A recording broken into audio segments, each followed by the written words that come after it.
incident. In Oregon, in May of 1950, a farmer named Mr. Trent saw a UFO at his farm outside Minville. According to Mr. Trent, his wife Eveline first spotted the object, a silvery, metallic disc. She was outside feeding her rabbits when it appeared in the early evening sky. She called out to her husband, who came outside and watched for a couple of minutes.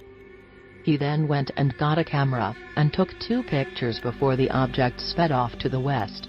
The most striking thing lending credence to the story is the Trent's behavior. They never made any money off the photographs, and actually had to be convinced to let them be published by a local reporter. Apparently, they were afraid of getting into trouble with the government.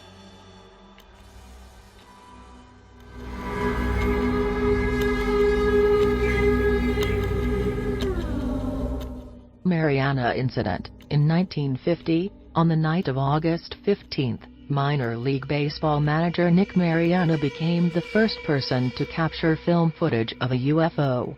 It happened as he was inspecting the diamond before a game in Great Falls, Montana, which has since become a hotbed of UFO sightings, and is close to a U.S. Air Force base.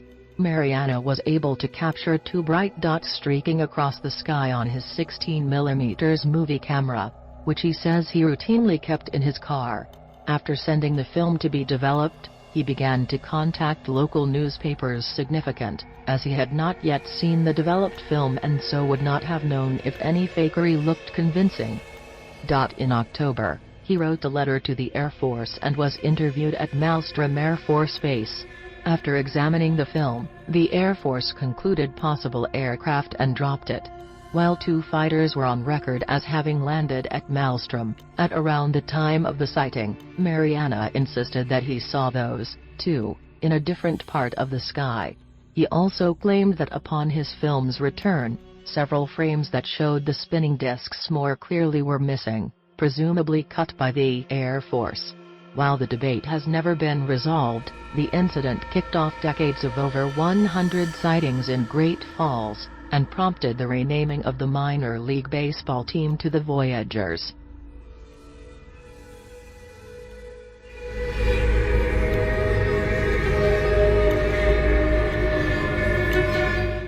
Chicago O'Hare Incident. When several people state flatly that they observed a saucer-shaped aircraft hovering around before bolting into the sky at incredible speeds, it is tempting to assume that they don't know much about aircraft.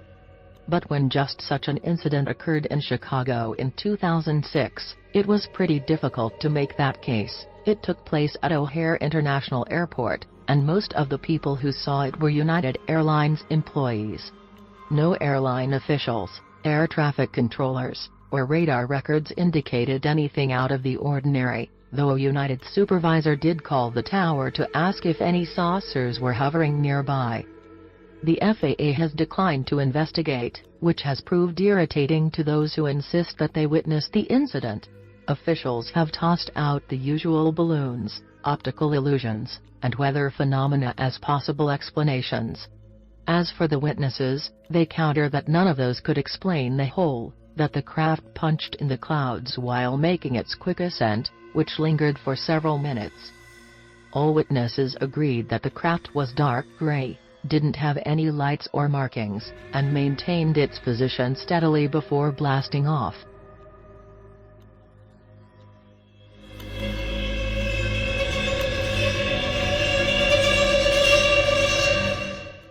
Edwards Air Force Base sighting. One can't blame the U.S. Air Force for being sensitive about matters involving UFOs. In 1957, one supposedly landed at Edwards Air Force Base.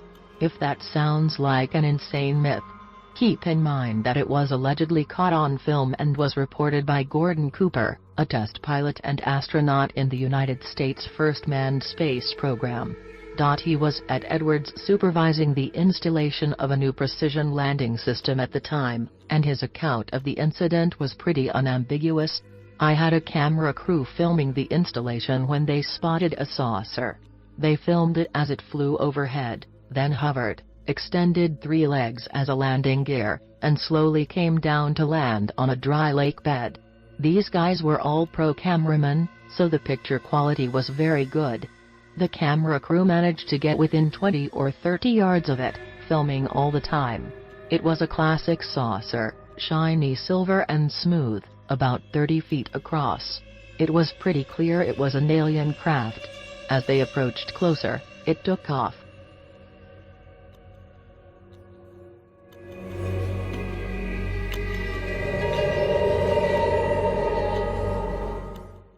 Socro encounter. On April 24, 1964, several witnesses in different parts of Socro, New Mexico, reported different sightings of the same event.